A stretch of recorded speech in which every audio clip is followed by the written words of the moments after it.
Romancing the Dungeon is a softcore D&D podcast about heroes navigating their daily lives while looking for love in a world full of peril, monsters, and heartbreakers. This show is intended for mature audiences as it contains adult themes. Wait, I thought this shit was PG-13! Content warnings for specific episodes can be found in the episode description.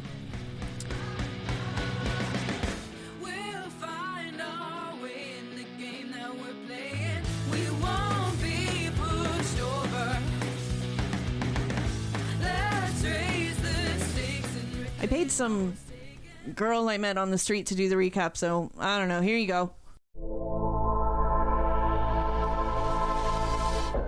Trepp's skin feels a bit hard, as if it's petrifying, making it all the more urgent, at least in his eyes, to find Aster and get him home. What happened to you? The same thing that's happening to our home.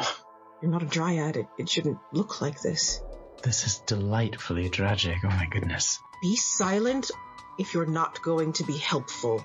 Kidanah, you literally see walking towards you another dryad. Aster Pentas, teacher of the Grove. Kidanah, protector. What is it we protect? Us. I have been hearing a song. It has guided me here. A voice. It has been calling, saying things to me. I just hope the solution is there.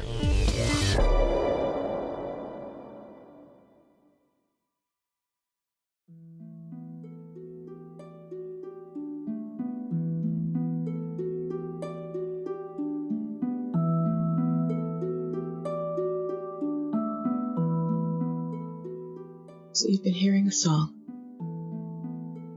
I have. Do you hear it too? I have not, but I know what it means. It was calling you home for your final rest. I feared that, but I still wish to see where I am from. That's what I protect. I protect our space.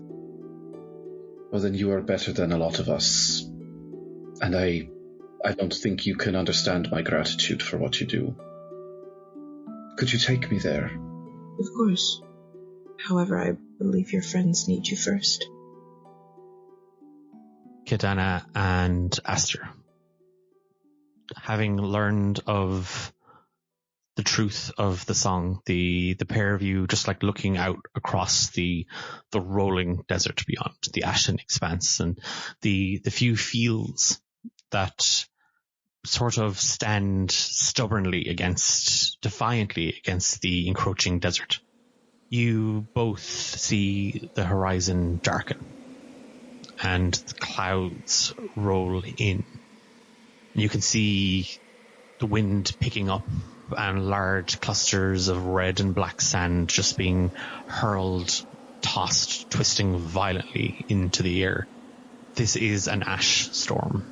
They are not frequent, but they tend to be very, very fierce. To you, and to many in the Ashen Expanse, they are often an ill omen. And you can see down into the market square and like all across Little Hill and even on Ground Hill, the people of Sable are kind of readying themselves for the oncoming storm. You head back to the Crooked Cistern, and while outside, Trepp, Rova, Clodagh, what have ye been doing while the Dryads excuse themselves? I feel like Clodagh has been quizzing Trepp on how long he's been infected, why he's been keeping it from everyone, what his plan was if I hadn't found out. Well, Clodagh, you know me, I'm kind of forgetful. Most days I forget to be happy. So I just sort of slipped my mind. But my plan was to get Aster, bring him home, and hope that there's a cure. Because it's bigger than me. So whether I have it or not is neither here nor there.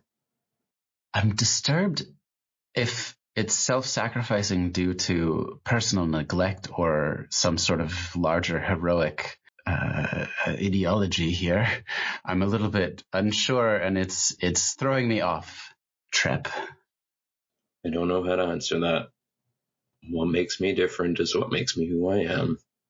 And I'm just a Harangan from a secret grove infected with a rot that's slowly killing us all.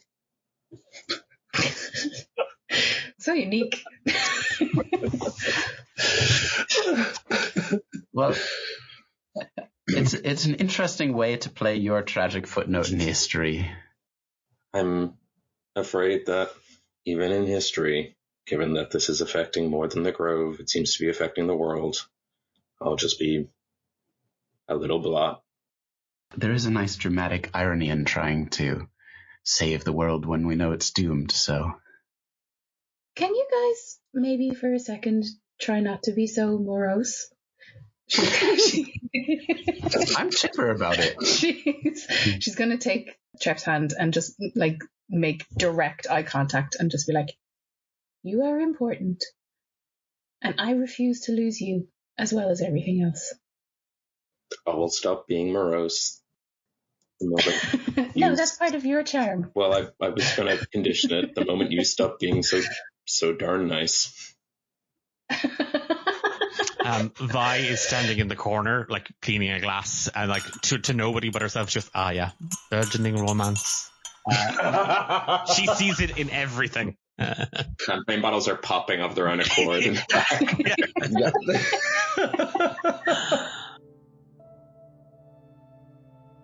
Clodagh, how do we convince Aster to come home with us now? Or maybe the cure is here and we go with them. I don't think he necessarily has to come home if the rod is here as well. He can figure out the cure here. And maybe if he has a little look at me, we have a little bit of the rot with us that he can study and inspect. Exactly. At this point, Aster and Kidanah, you're back inside, and you can see that there is the three around the table are kind of engrossed in conversation, having kind of picked at some of the food and stuff. Yeah, Aster just like rejoins, has a little bit of food, and then I guess turns his attention to Clodagh and Trepp. You came looking for me. Why? We need your help. Do you believe that I will cure this and I will save us all? Yes. Yeah. Why would we ever doubt you? It's a beautiful naivete that they hold. Your confidence in me is inspiring, but I don't know if I'm going to be able to fix this. I need to follow what this is. Trepp, you are afflicted. In more ways than one. Yeah, Trepp kind of loosens. He probably has a jacket off inside. He's not a monster. Takes down one of his suspender straps and sort of unbuttons his shirt to show. I know you don't think you can cure this, but I want to make myself really clear. It's not an if, Aster. You have to help us. You always do. Let me take a look, and I'll try to inspect the sickness. You can give me a medicine check at advantage. Oh god, they're both bad. But my medicine is good, so it's a 12. The skin feels kind of clammy and wet, and you see the kind of the darkening, like the bruising. Those are the same symptoms as you've seen people here in Sable presenting with. That looks like the rot. That's what you recognize from the grove, like the plants, the fields that would be afflicted by its encroaching presence.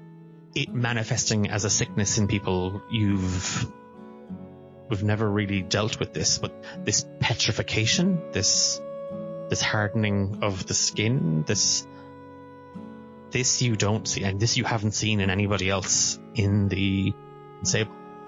Does it feel like traditional petrification, or does it feel a little bit more like lignification, like kind of turning into like bark, like tree-like structures? It feels like It has the texture, we'll say, of tree bark, but it is stone. This is far beyond what I thought was happening in the grove. Perhaps I should consult the stars tonight before we rest.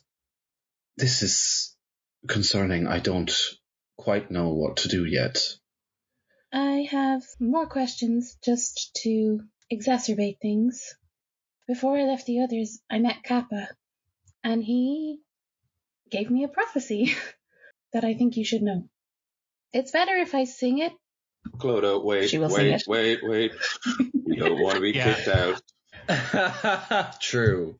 Vi is tapping a sign. But it mentions you, and it mentions some of the others, and mostly that's why I wanted to come find you, because you're the wisest person I know.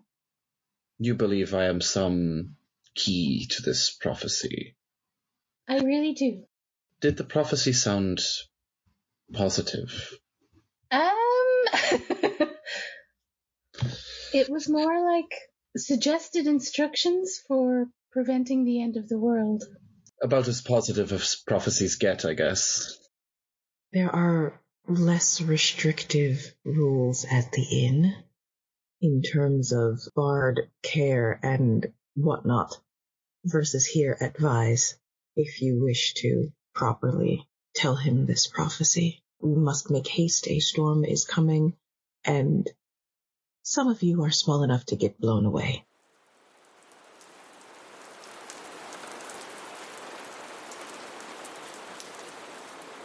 As you head out and you cross kind of the winding road around a little hill, you do see that the sky overhead is now black, and it has started raining. And the rain is heavy with the smell of iron, and ash falls with it. You take shelter in where there's Rest Inn. The room is small and close. Smaller even still, with all of you cramped and gathered inside. Ceiling is low. The floor underneath everybody creaks a little bit. And outside, the wind and rain picks up, tapping against the glass. There's a weird energy in the room, a sort of a tension. And all of you can kind of feel it resonating strongest from Clodagh. Trepp, you see her sort of shift uncomfortably for a second. She's standing away from the rest, kind of in the corner of a room next to the small bed. There seems to be something really on her mind.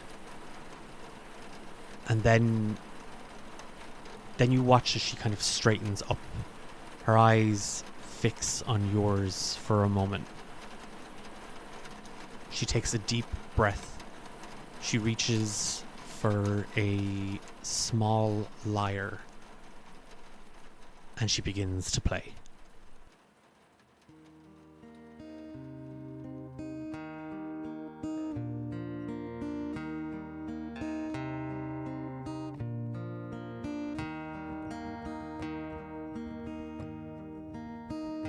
The circle spins on broken steel through diamond dawn against all will.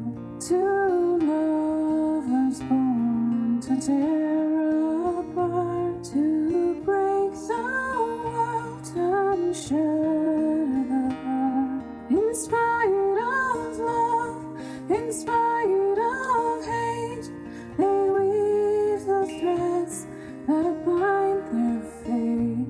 A heart once whole, now cast in shards, split by the fire, burned and scarred. The smoldering flame must light the way through endless night and endless day. Twin souls lost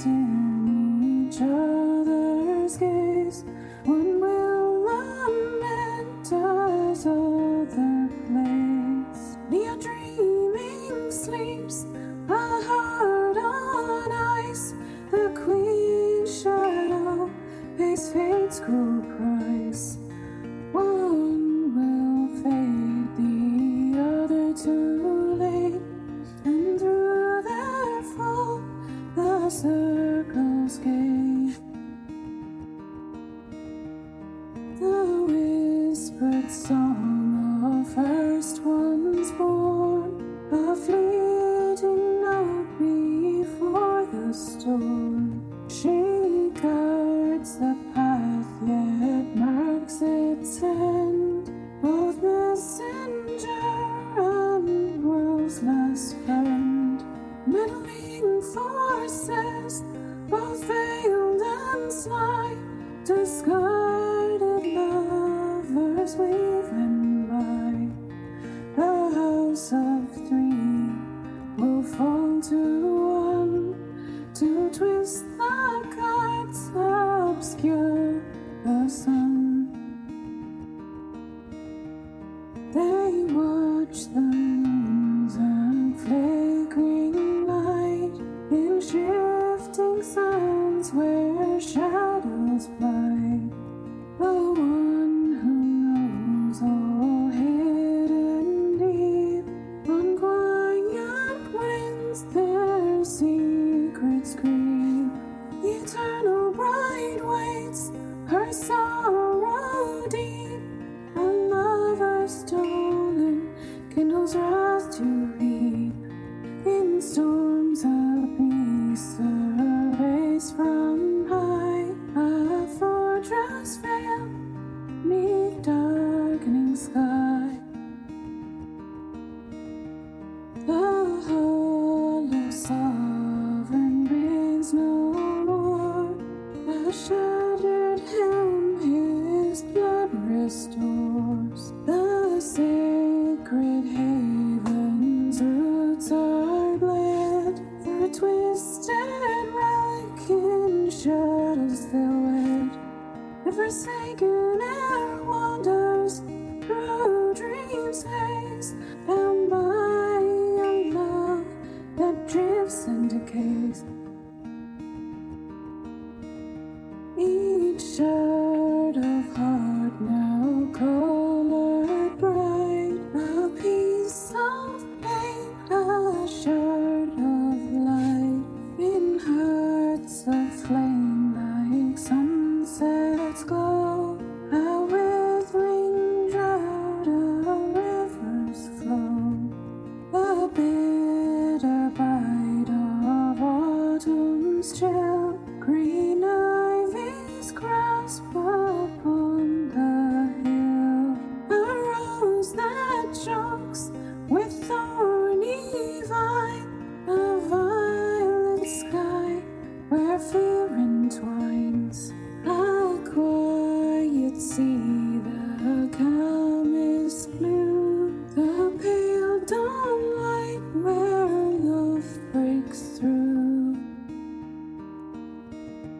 The circle spins, the tale unfolds, through fractured selves and shattered whole, to mend the shards and break the toll. Seek out the truth, seek the heart made whole.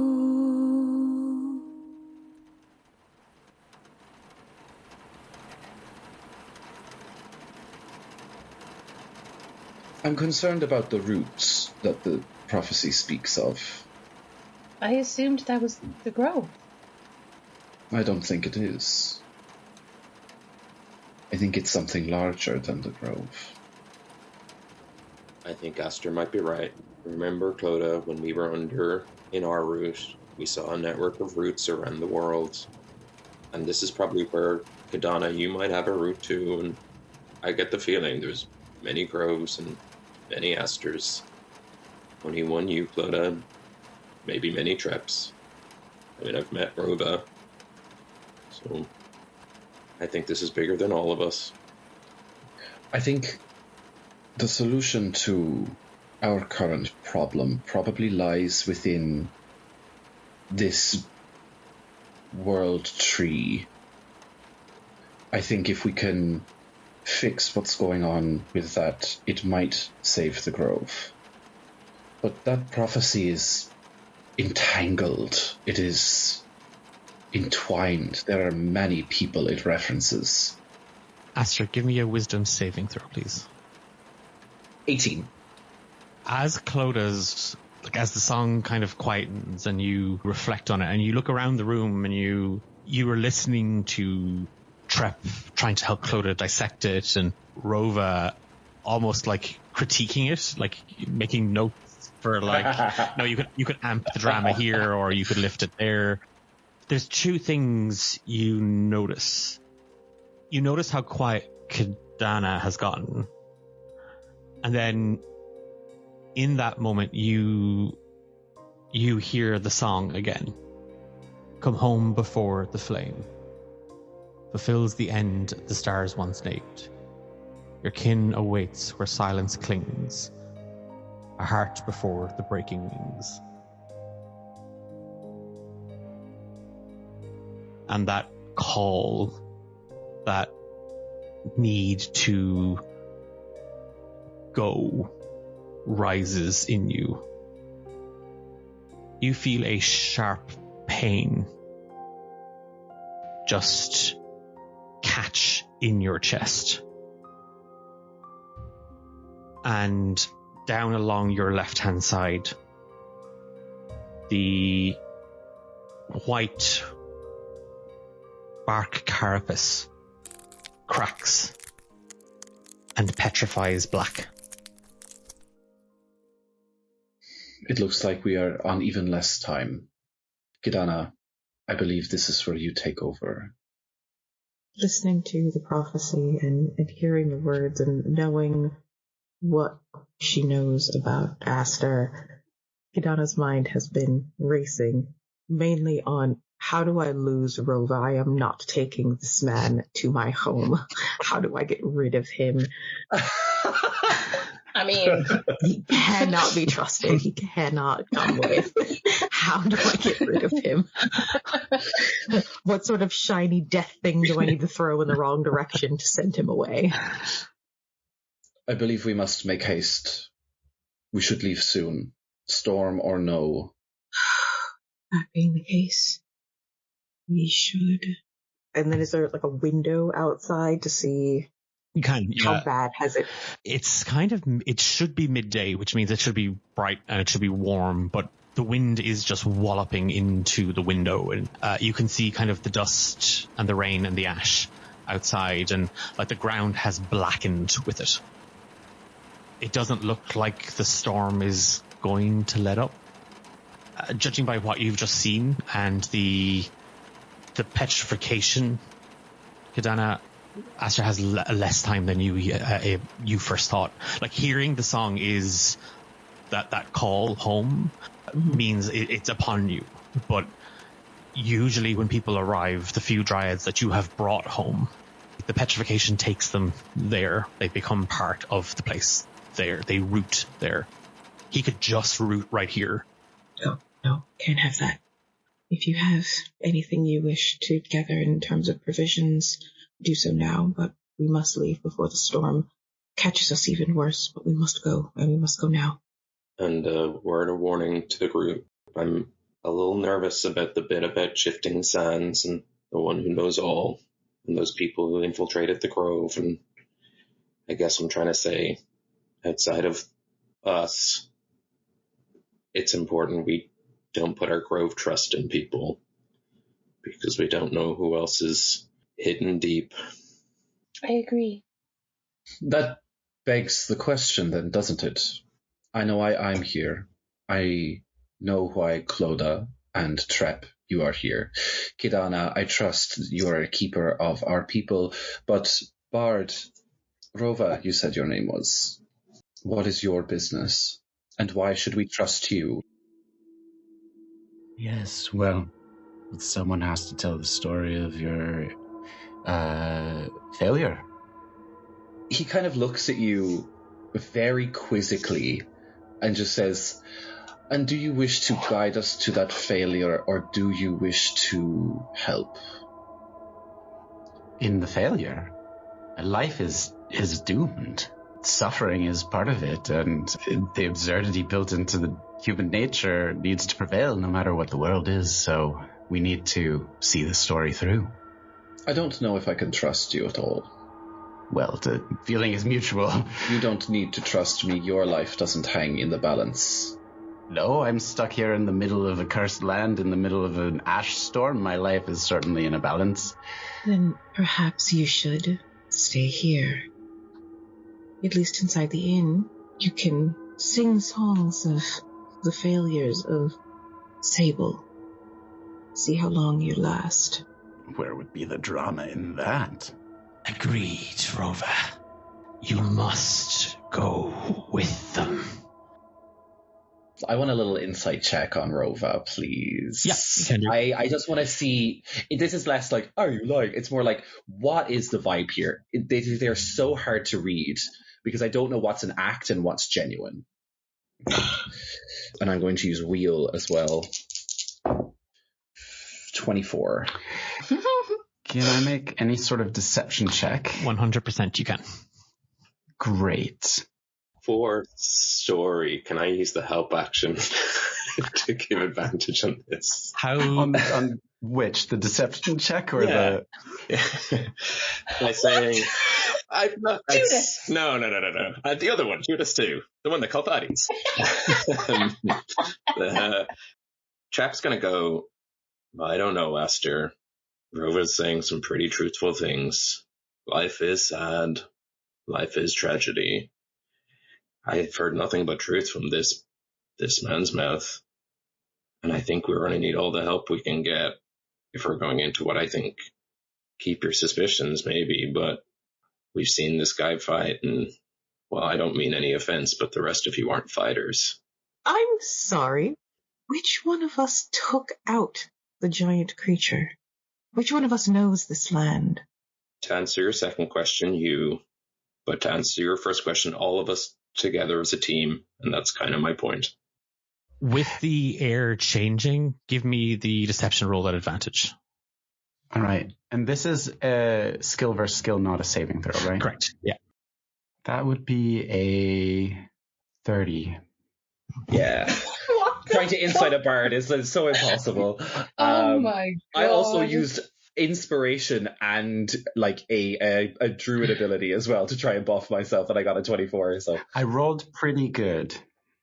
It's this thing, Aster, as you put it yourself already.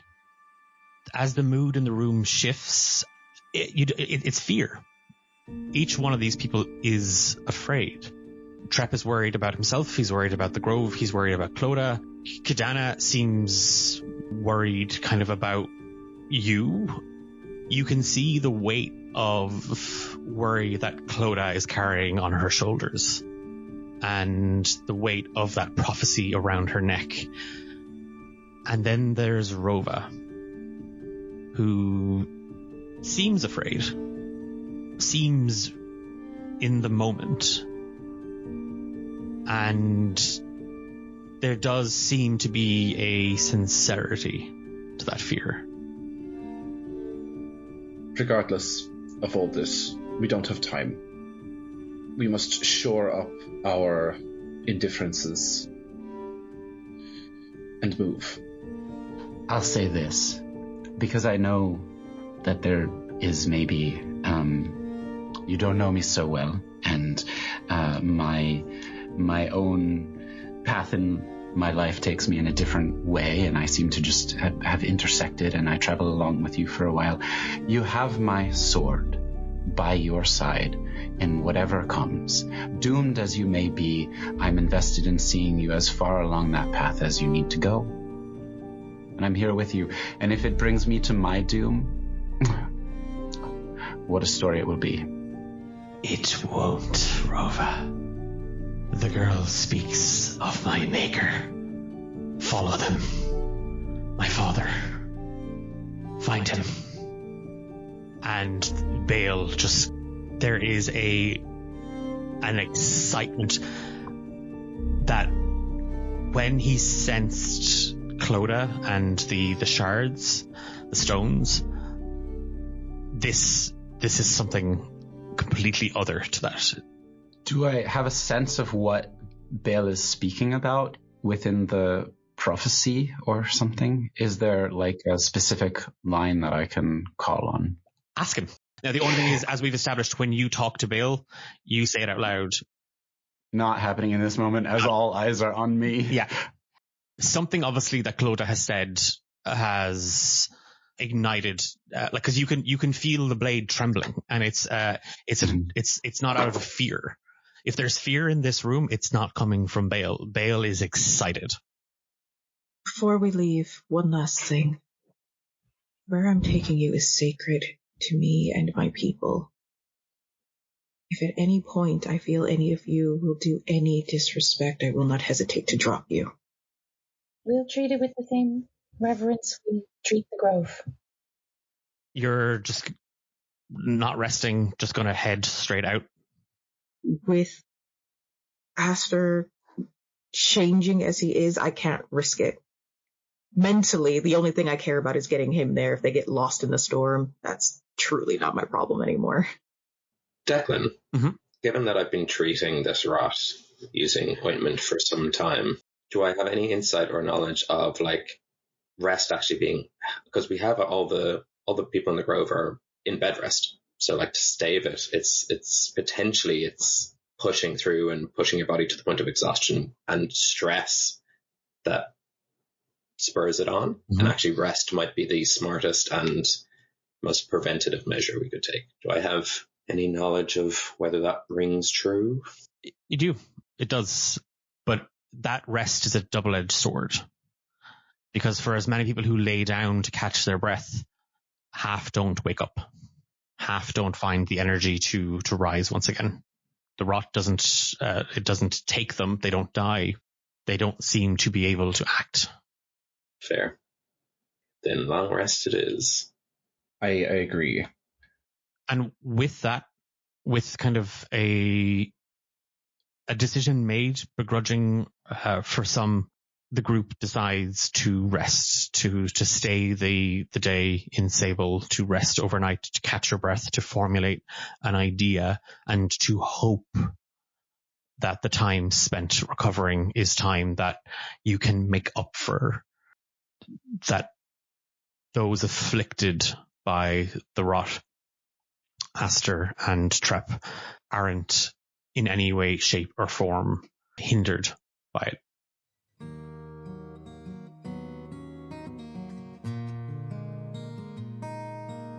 As the evening kind of rolls in and night comes upon, as each of you kind of retires to your separate kind of quarters in your rooms, Kidanah, for you, it's very much, okay, we're in Sable, we're on Little Hill, we're in Werther's Inn, and it is that sort of that retracing the memories of the footsteps between here and the route you would have taken. And because Sable is a larger town, often you would visit some of the smaller outposts and villages. That's not what this is about today. Today it's about getting Aster home. It's about getting him back to the Hollow Spires. And you are now trying to divine the fastest route. There is a stretch of the Ashen Expanse just known as the Rust Canyon. It's not the easiest to traverse, but it's fast. Like that's if speed is the utmost importance, it would cut what would be a day's journey, like a full day's journey, in half. With that comes the threat of being exposed to the elements, and if the storm doesn't let up, then you will be exposed to the storm. And then it being a canyon, what creatures, both rot-based and desert-based, you may face. For expedience sake, that to you is the best route. As you have it mapped, there is kind of that need, that want to talk to Aster, and you slip out of your room, noticing that it has kind of enough time has passed that the evening sky, it's darker outside and the rain hasn't let up. You enter the hallway to pass Rova, who informs you that they're heading down to kind of the front to see about getting some food and will bring stuff up. And you pass the room, that Clodagh's room, where you had learned of the prophecy and you had seen the manifestation of the affliction on Aster. You can hear the young server woman and the Harangan man Trepp, her companion, inside talking. You pass the door and you knock on Aster's. Rova, as you pass Kidanah, you find yourself kind of standing in like the foyer, and it's very, very quiet. There's nobody, there's no sign of anybody. All the while, there has just been this sort of jittering chatter in the back of your mind. It's Bale talking to himself. It's the utter elation, and he keeps talking about his maker. He keeps talking about his father. Once we're like well and truly in the stairs, no one around. You need to tell me everything about this maker of yours. I have to be useful to these people, or they will throw me into the wastes, and you as well. The prophecy that the Shard Keeper spoke of, his name is buried there. The one who knows all, hidden deep, on quiet winds their secrets creep. She spoke of my father, she spoke of my maker. The one who knows all, is that his name? That's that's so cumbersome. What's your maker's name? He is Asmodean. One who knows all. Do I know who Asmodean is as Rova? You can give me a religion check, just in the happenstance that in your plundering and relic hunting, maybe having stumbled upon it. That's a 10. No. It sounds like a god. Like it's one of those like, oh yeah, there isn't a guy working in a tavern called Asmodean. It's not ringing any bells. What do I do with this information? You keep it to yourself until we find him, and then you kneel and you ask him to take him into his graces, and there we will be useful to him, and we will set the world right as he intended. No, I mean, what do I do now so that they don't throw me in a sand dune on the way and leave? They don't like me. Have you been paying any attention to what's going on in that room? We're on thin ice. I'm sorry, you've been stuck in a desert for how long? How silly of me to say ice. Do you even know what that is? You feel a coldness just run up along your arm. Do not tease me, Rova. The Dryad woman. Yes. She is the source of their distrust. No. I think it's everyone except for the other Harangan. Get her on side, and the others will follow her. Right. So, is there any hint, or do you know what we might encounter, or something? You gotta give me something to work with other than, oh, I know this thing, but you can't tell them. That's worse. The knowledge I give you, you have no way of explaining. The ash and the rain and the iron, it can soothe the ache. It can feed the rot. It will save any uncomfortableness. But it will exacerbate their condition. If they're exposed to it, it makes it worse? It feeds on the ash. So as we walk through the aftermath of this storm, they're going to be more exposed and get worse. Is there anything that we can do to help them along the way so that we can get there and then I can look really useful and really smart? The other, you, the Harangan. Yes. Trepp. I care not of his name, Rova, has an ointment. The ointment can be thinned. There are some sun petals on the outskirts of the village. Find them, bring them, and they may extend the healing properties. That's useful. Thank you. I bring everyone food and dinner first, and then I go and look for this. Yeah. You find Trepp and Clodagh in her room. You find Aster and Kidanah in Aster's room. Food, drink, beverages are brought to all of you. And then Rova kind of makes his excuses, leaves.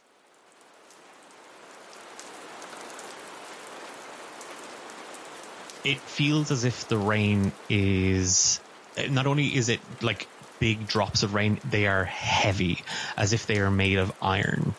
And the smell here, it smells like a blacksmith's forge.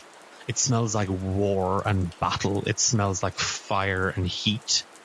You are led out of Sable down towards to these little outlying fields, and there is a cluster of these red bulbed flowers.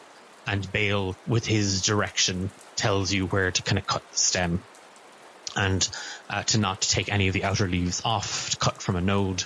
And you've managed to kind of get a handful of these very, very red flowers, almost rose-like. As you were doing this and you've been kind of gathering, Trepp and Clodagh, there was as the pair of you sort of map out the prophecy, there was a knock on the door, and Rova hands in like a couple of bowls of the soup and bread rolls. Clodagh, what did you roll on?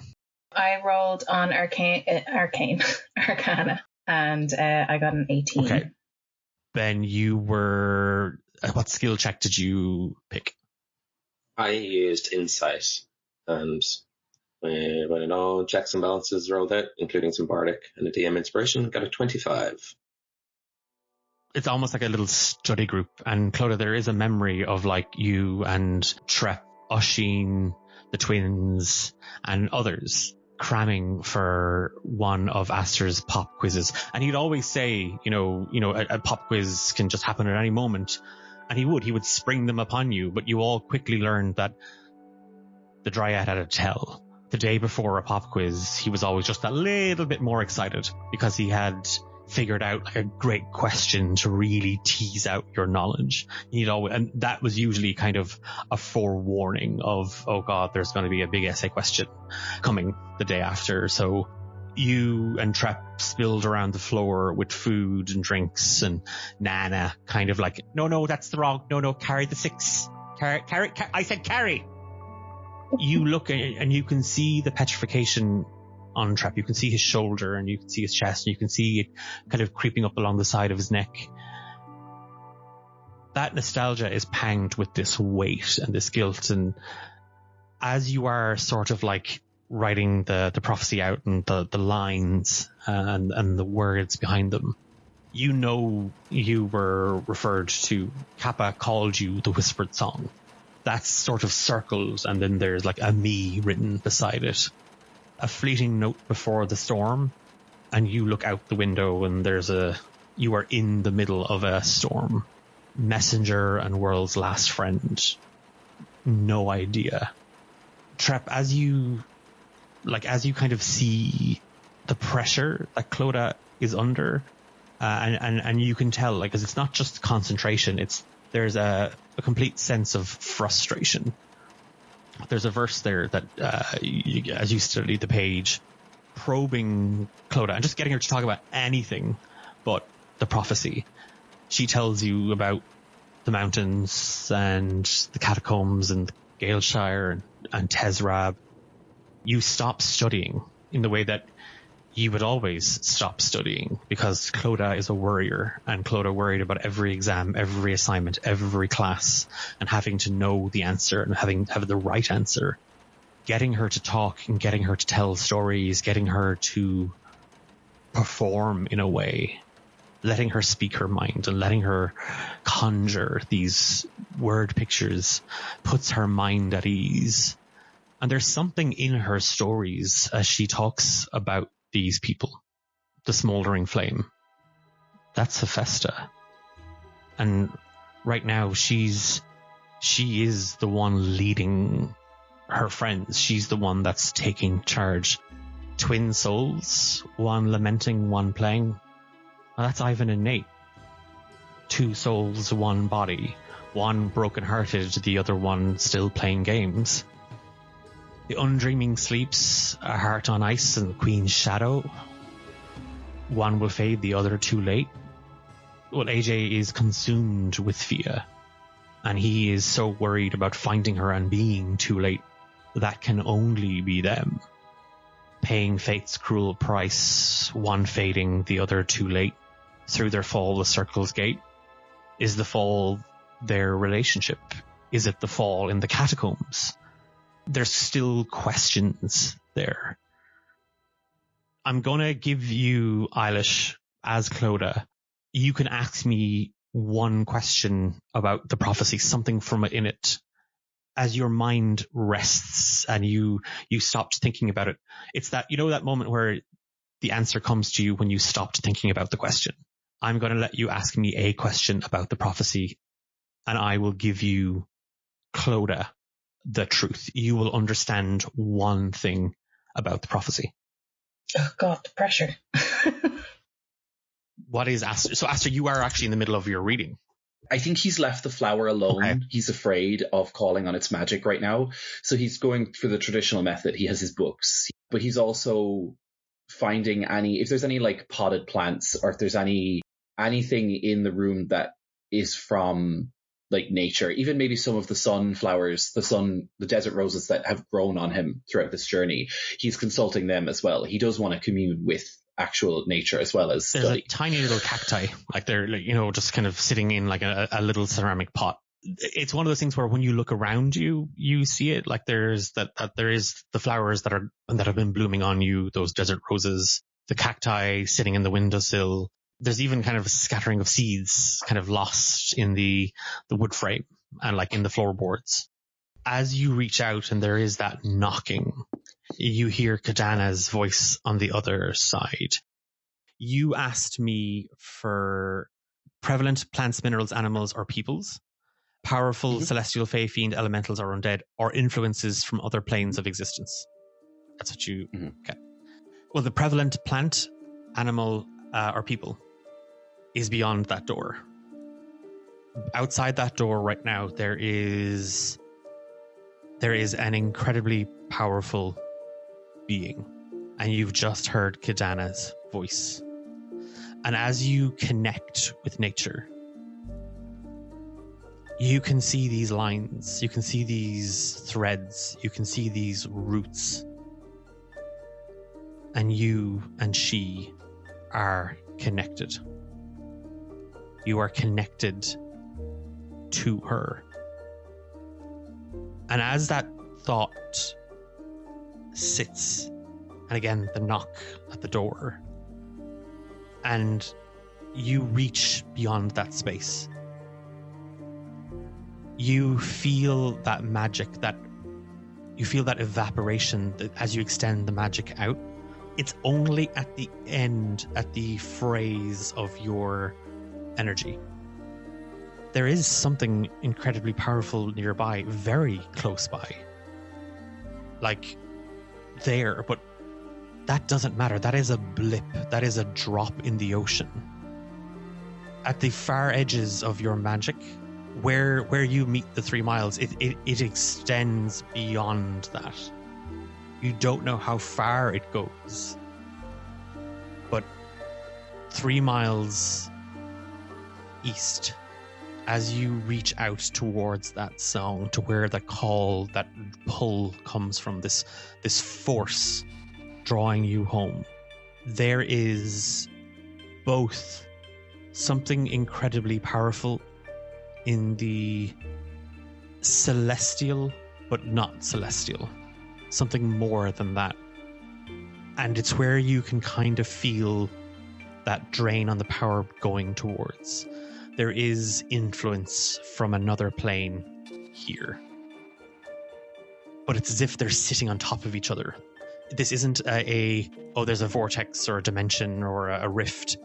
It's as if 2 worlds are sitting on top of each other, 2 planes meeting. like two, like as if one was like a transparent layer over the other, which you could almost reach out and touch it. So great is its power, even though it's further than your reach. It's all around you, but it's coming from that direction. And again, there's a knock on the door. Come in. You have need of me? Well, normally this process takes a little bit longer. I would like to know any stories that you wish to tell me, stories that you want continued. We usually have more time, but it looks as if yours is much shorter than I originally thought. I have no story. I have no tale to tell of my life. It's been pretty boring. I teach, I nurture, I heal, I study. But you could do me a favor. How many of us have you led to this? When do you get to rest, child? Second question first. When I finally encounter one of us who is younger than me, I regrettably only tend to meet us when it is time for me to lead them to their rest. I am hoping that soon I will find someone to train in our ways, to pass along our stories. A heavy burden for one so full of life. You are more than a guardian, from what I can feel. You are a shepherd. And I hope you understand your importance. I understand that we deserve somewhere special for us, and I am grateful to be its keeper. As for how many, feels like I've lived such a long life, but regrettably, but it's above table. It's what, like less than 100, I think. Like there's been so few that have made it out to the desert, right? Yeah. Well, I thank you for each and every one of them that you have brought to rest, and I thank you for bringing me to. I sense something in that direction, something very vast and very powerful. It's filling me with fear. I don't understand it. I don't recognize it. But there is also something among us that is powerful too. And I don't know if it's you. I don't know if it's Clodagh. I don't know if it's either of our other two companions. But there is something among us. Something strange. The spires can be intimidating when you first see them. It is not just our space that I protect. There is one that I must get back to who probably hasn't eaten since I left. That could be the power that you are speaking of. He's not scary, he's just absent-minded. I assumed you shepherded alone. I do. He raised me. He is called the Old Man, and that is all that we call him. He raised me, I tend to him, I shepherd our people. Do I get to meet him? Yes. Hopefully. Before you root. Well, then that will be enough for me. Do I have any sort of, salve that I can put on Aster? Nothing to help with the kind of the petrification. A lot of Kidanah's salves, ointments and stuff like that would be for people. It could do something, but you can, if you wish, Kidanah, you can kind of apply that. Yeah, just if anything else because this hasn't happened to me yet. I don't even know if it's painful or not. So just anything, especially since I know where I want to take us, it's going to be a rough journey. As far as I know, trees can't get stitches, so I would like to at least cover that wound. Okay. He allows you. He's more than happy to let you tend. I think he has a very immediate trust in Kidanah. We cut back to Clodagh and Trepp in the room. Does Clodagh have her question for her epiphany? I don't know if it's going to be allowed because it's kind of a catch-all. If it's what does the prophecy mean, I'm probably not going to answer that. I was thinking more along the lines of like, is there something glaringly obvious that I have or we have missed so far? Or my other one would be about the specificity of mending the shards and assembling the heart, because that's what Osmodian wants to do. So if this is to stop him, why would we also do that? What I will tell you is, I'm not going to answer two questions, but on your second question, what I will tell you is that thought is kind of what is the point of making this heart whole if this is what the bad guy wants, if this is what Asmodian wants. To your first question, is there anything that you've missed that could be kind of glaring? How big of a cliffhanger do you want to leave? No, I don't know. Like, I don't know if this is like, so the circle spins unbroken still, to night and dawn against all will. Two lovers born to tear apart, to break the world and shatter the heart. Do you know who that is? Yeah. Okay. Surely. Oh. Kidanah and yeah. Okay, fair enough. See, because I'm trying to think, like, for ye. Are people repeated? That's my other thing, because there's two different lines that could refer to AJ. There's two different lines that could refer to Ivan. No, nobody is repeated. If I can answer any of your questions, and I know you were talking about this, so if we go with that, like, are people repeated? No, people are not repeated. And to be specific, if it's that moment where, as you are talking about people and you're telling the stories, you tell the story of Dahlia Wolfram, a daddy's girl, heir to the Wolfram fortune, a forsaken heir, lost in nightmare, bound by love that drifts and decays. And there is that sort of, so it is that eureka moment of this prophecy is talking about different people. It's not, that isn't AJ there and AJ there. That isn't Ivan there and Nate there. There is no repeating of people. These are all moving pieces. These are all different players. And you've just recognized that one is Dahlia. That's good, because that takes Dahlia off my discarded lovers pool. So then, does the beast refer to these creatures in the desert? So that is your question answered. Motherfucker. And more questions fill the void. The evening rolls into night, and the food that Rova had brought. Yes, Rova, yeah. Rova also brings the blossoms, the sun petals. Actually, if you don't mind, as you are heading back, like as you were kind of moving kind of up towards Sable, you kind of you hear a voice kind of calling out to you. Hello? Hello? I'm looking for someplace I can take shelter. I'm not from here. Who is this? Who's speaking, first of all? There's a woman standing there, like, just kind of like with this like heavy cloak pulled up, and you see she's kind of wrapped. She is a tall, lean looking lady, and you'd see she's a tiefling, and you'd see these two horns just kind of like cut through for her hood that she is sort of like resting against, and you can see kind of a tousle of pink hair. Well, yes, of course, there's an inn just up the hill. Thank you so much. This storm seems to have come out of nowhere. Rolled in earlier today. It's a pretty nasty one. You're not Visagian, are you? No, I'm not from here. I'm absolutely exhausted. Please tell me the beds are soft and the food is warm. Food's warm. Beds I haven't tried yet. But at least they have beds. Beat sleeping in the sand as I've done before, so please, come with me. No, I'm not doing she, like, at the sand thing. She's like, oh no. And then she kind of like, oh, uphill. Okay, great. Obviously, of course it's uphill. What's one more hike up a mountain of sand? And she kind of rolls her back a little, leads the way. I didn't get your name.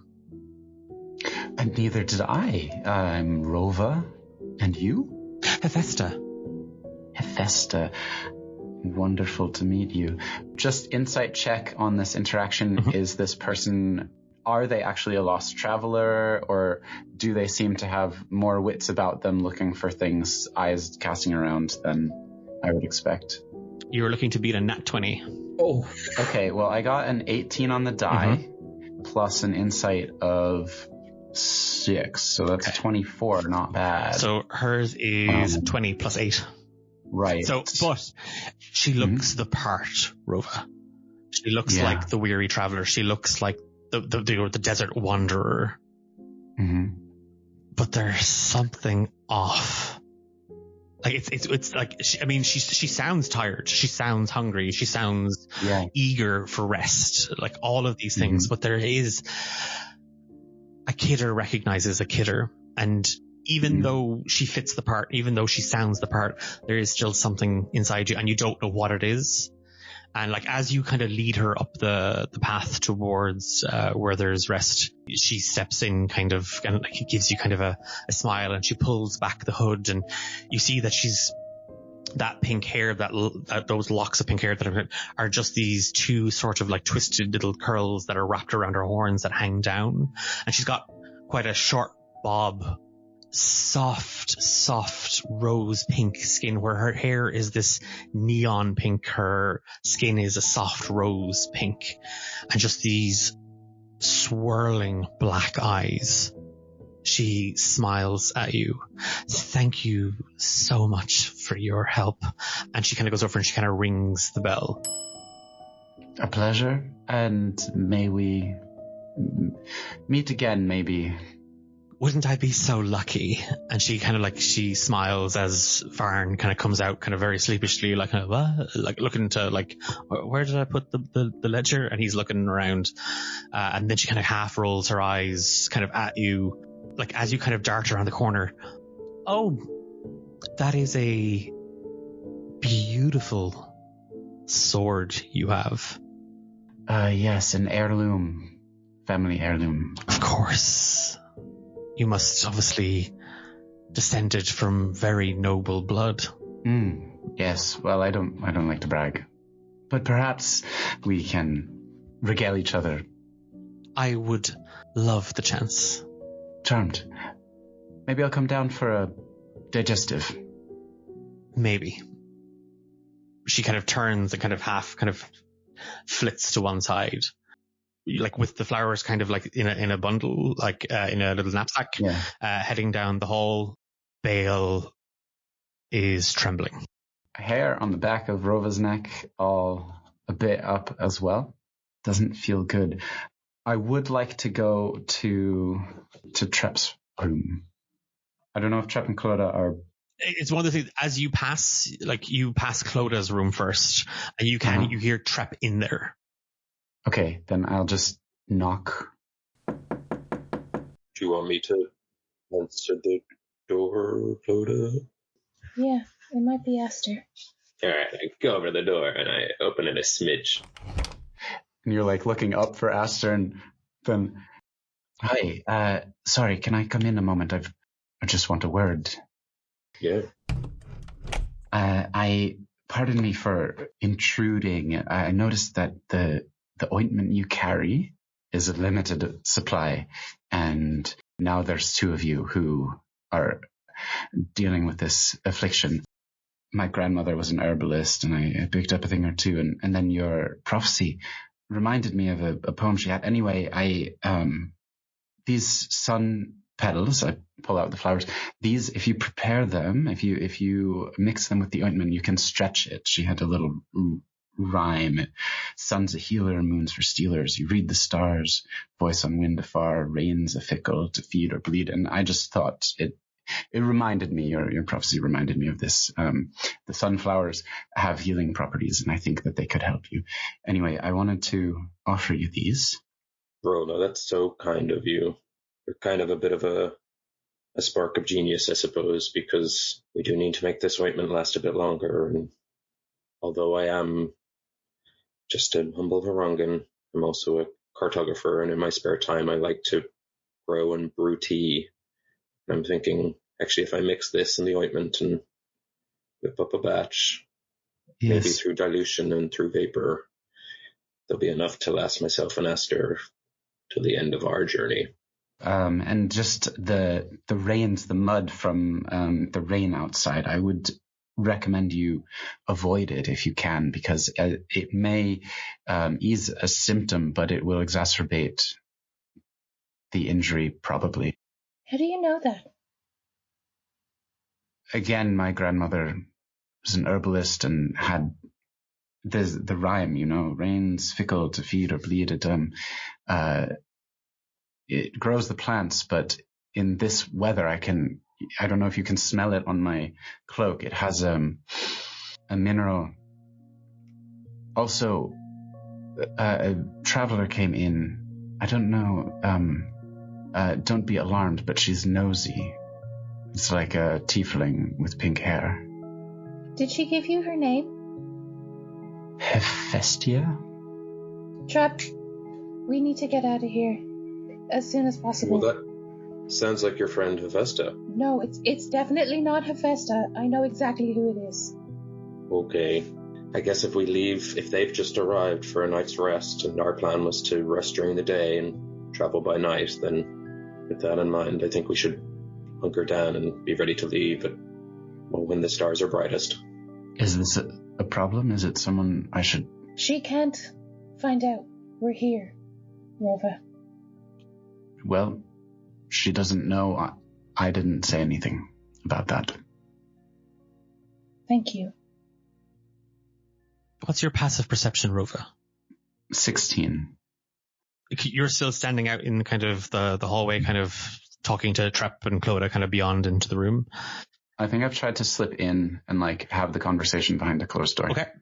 I'm going to say as you make that move in, kind of like if Trepp doesn't resist and kind of lets you kind of just step into the room, there's a moment just as you kind of cross the threshold and the door kind of closes, you just see that woman in the cloak just slip by and you get kind of a little nod and a smile. Well, now we have a problem because now she thinks this is my room. If there's anything I can do to help us get out of here, you let me know.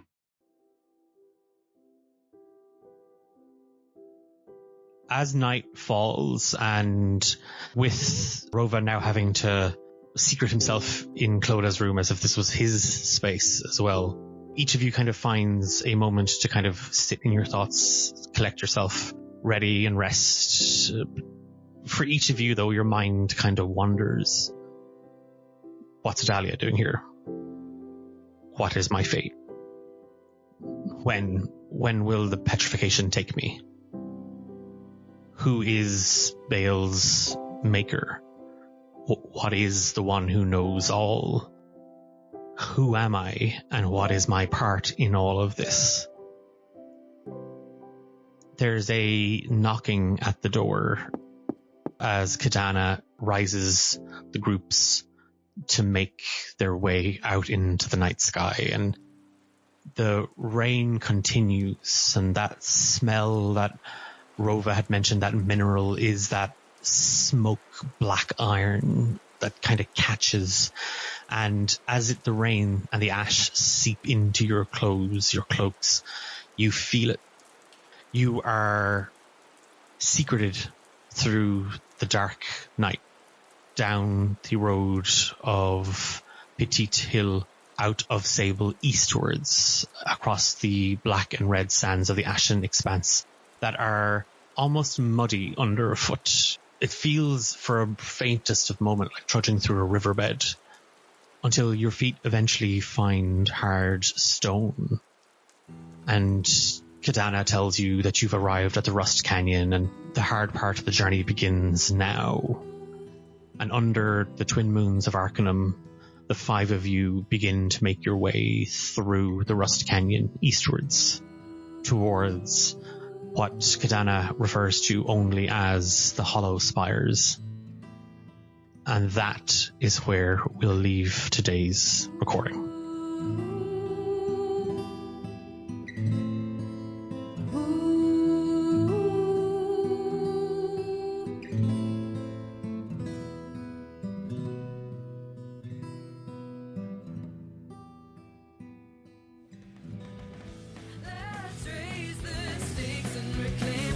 Taken and fight for each other.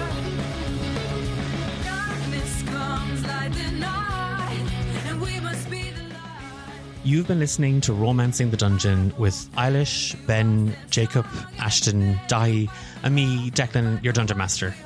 Our podcast title card artwork is by Dahi C Designs. Our theme song, Fight for Each Other, is by Stephen Tynan and Abby Soiree.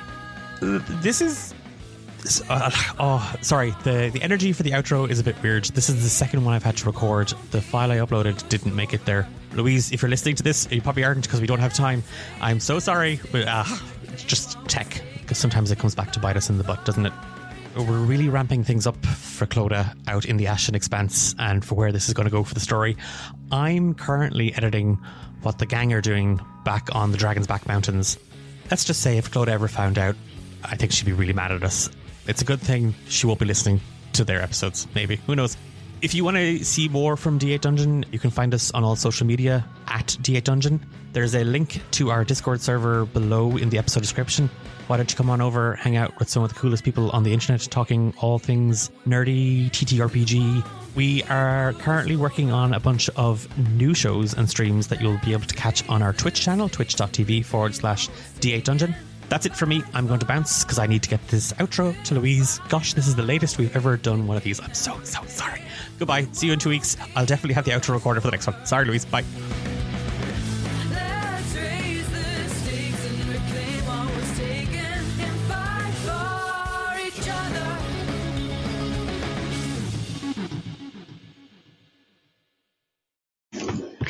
A little overwrought, or no? I'll take that inspiration off you.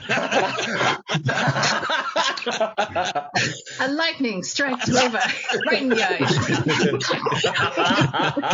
eye. Wait, more lines are appearing at the end of this prophecy. Rova, go fuck yourself. Rova, get killed.